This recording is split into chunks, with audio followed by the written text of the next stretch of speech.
For what? I'm sorry. I don't... Oh, okay. This is for the hearing. Okay. All right. Thank you very much. Good evening, ladies and gentlemen. Oh. Welcome to the May 15th, 2007 Board of Selectmen Sewer Commissioners meeting. Madam Chairman, all 5 selectmen are present, as is the town administrator. Okay. And because of timing, I am going to put citizens participation down and call up the Plymouth County Aquifer Advisory Committee for an update. See, you're all set up.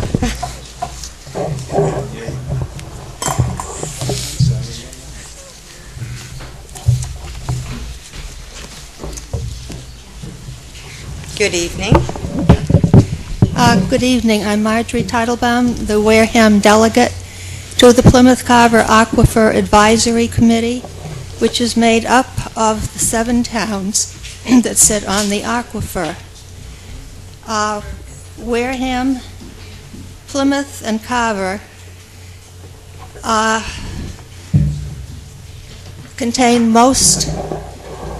The aquifer underlies most of those 3 towns. It underlies lesser parts of the other towns and the least part of Middleborough. It is the sole source aquifer of Plymouth and Carver. The coastal plain ponds that we have that are very rare and the rivers are all dependent on the aquifer. The aquifer goes down, the ponds go down, and the rivers dry up. There's been some talk about 2 golf courses being responsible for the Eel River in Plymouth drying up in the summertime. The aquifer is the 2nd largest in the state. The largest aquifer is on the Cape, but that one is made up of 2 non-contiguous parts, whereas the Plymouth Carver aquifer is one sole body. It even goes under the water off of Plymouth. It has a sand and gravel overlay, which means that the water can percolate down easily, but it also increases the fact that it can be easily polluted. And we are faced as time goes on with increased population, buildings, oil runoff, septic systems as threats to our aquifer. Whenever we have done a study in the Open Space Committee or in the Community Preservation Committee, the most important thing that the people say they want to protect is the aquifer. I have here with me 2 gentlemen from Fuss and O'Neill. Beside me, Jim Reardon. At the end of the table, Dean Odette. And the engineering company of Fuss and O'Neill was hired by the state to work with the Aquifer Advisory Committee.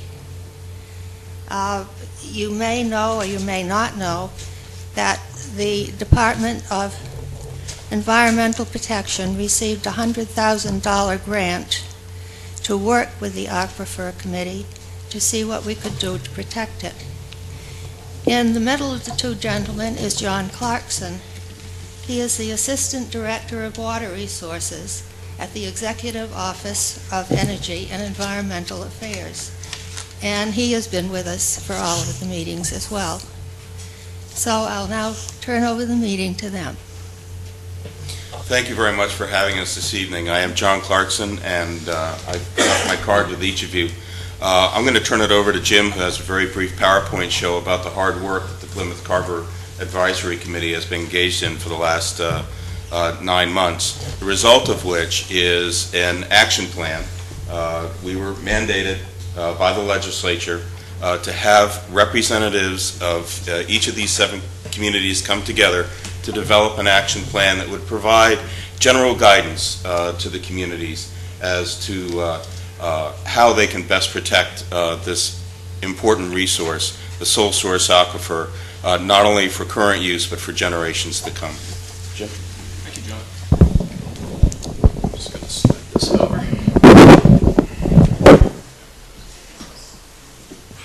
Hi, I'm Jim Reardon, and I'm from the firm Fuss & O'Neill. We developed the Plymouth Carver Aquifer Action Plan in conjunction with the Plymouth Carver Aquifer Advisory Committee. And I'm going to give an overview of that and committee activities.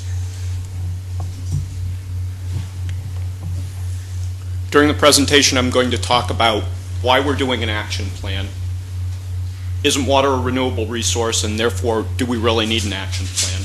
Key features of the plan, the status of the project, what policy tools are available to help the various municipalities out, what municipal actions make sense from the standpoint of the aquifer, next steps, and then I'm going to leave it open to discussion, questions and answers. Why are we doing an action plan? Well, we're of course trying to protect the Plymouth Carver aquifer and all its very valuable and fragile resources, including pine barrens, rare and endangered species, cranberry farming, and of course potable water. There are a number of competing uses and threats that can affect the quality and the quantity of the aquifer, the quantity that we can withdraw, including obviously water supply, impervious surface from development, and of course wastewater, which we discharge either back to the aquifer or actually exports to the ocean. And so in that case we would lose the water as recharge back to the aquifer. All these and many other uses and threats can affect the aquifer. So we're all connected. Hydrologic studies show that a drop of water which might fall in the northern western part of the aquifer discharges to the west and then also to the south. The transmissivity of the aquifer allows us to withdraw excellent quantities of water. We get great water supply from the aquifer and also allows for great recharge. It also makes the aquifer quite susceptible to pollution. So again, imagine some catastrophic event, a spill or something of that nature in the northern part of the aquifer. Obviously, that could affect you. So we need to be mindful of what our neighbors are doing. We also need to be mindful of what we're doing so that we're taking good care of our neighbors. Is water a renewable resource? How does development really stress the aquifer? Well, yes, it is a renewable resource. The water cycle includes rain falling on the mountains, coursing down through rivers and streams, discharging to the ocean, recharging to the groundwater, which also discharges to the ocean, then evaporating, and the whole cycle starts again. But this occurs slowly in the case of recharge.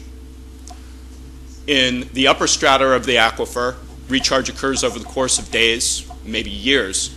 In the areas that we withdraw water for potable source, it actually takes centuries to recharge, maybe even millennium. So the water you drink may be thousands of years old. Development interrupts that cycle and creates a situation where you may not be able to withdraw as much water. In a natural condition, you get maybe 10% runoff from the land. In a fully developed condition, you get maybe 10 or 15% recharge. So you lose all that recharge that you would normally have available to you in the aquifer. Again, development interrupts the water cycle.